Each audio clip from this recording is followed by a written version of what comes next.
Gender equality, or sexual equality, is the condition of equal ease of access to opportunities and resources, including economic opportunities and decision-making, regardless of gender, and the state of equally valuing distinct characteristics, ambitions, and needs, regardless of gender. Does it really exist though? Watch this video until the end and you can decide.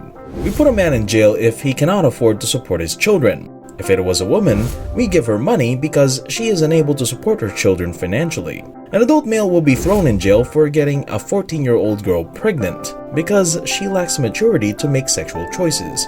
In Michigan and most other states, if an adult female becomes pregnant by trying to seduce a 14-year-old boy, she can try suing him for child support because he is legally responsible. If a man and woman, both of whom are legally adults, agree to have sex while intoxicated, the woman is not legally liable for her decision. Both of their decisions are legally binding, only for the man. Women are not drafted. 99% of war deaths in the United States are men. Men receive a 63% lengthier prison sentence than women do in the same court, with the same offense committed and criminal record history.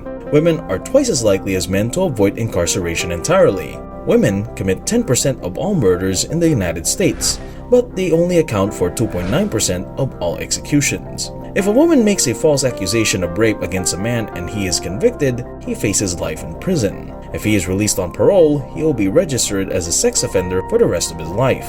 If she is caught making that false accusation, she faces up to 4 years in prison and a $2,000 fine. Women are still given priority over men in lifeboats. The federal government provides research funds for breast cancer at a rate of $26,000 per death. And prostate cancer, which we all know is more common amongst men, is funded at a rate of $13,000 per death, which is half the rate for women. In divorce cases where a woman seeks custody, courts will grant it to her in more than 82% of cases without regard for parental suitability. The father will then be permitted to visit his own children by the government, but our growing body of sociological research shows that dual custody is in the best interests of the child. When fathers are granted custody and mothers are obligated to pay child support, the children receive less money than in equivalent reverse situations. Women who fail to pay child support are imprisoned at 1/8 the rate of men.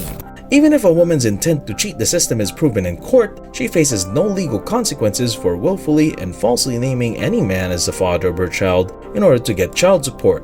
When an ex-wife is suspected of extramarital affairs, it is illegal for a father who pays child support to obtain a paternity test without the mother's permission or a judge's order.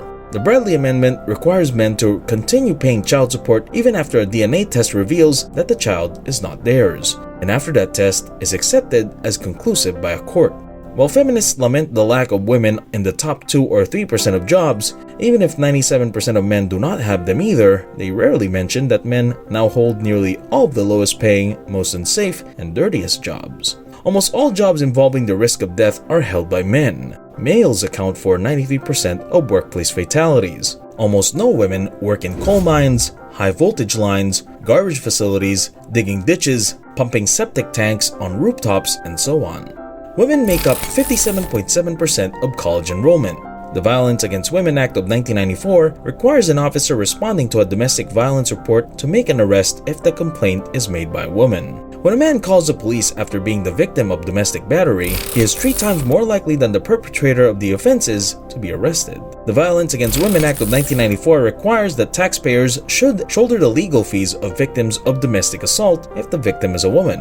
If it was a man, well, he is on his own. Women commit 34% of domestic violence, but there is only one place in the United States where male victims can run to. 64% of domestic violence helplines are instructed to turn away male victims seeking assistance. Instead, many males are referred by helpline operators to programs for offenders. Before performing a vasectomy on a married man, most surgeons believe he must obtain written permission from his wife. Men have no say in a woman's reproduction, and if you object to any of this, you may be labeled a rape apologist. What sweet, sweet privileges these women have. So let's ask again, is there really gender equality?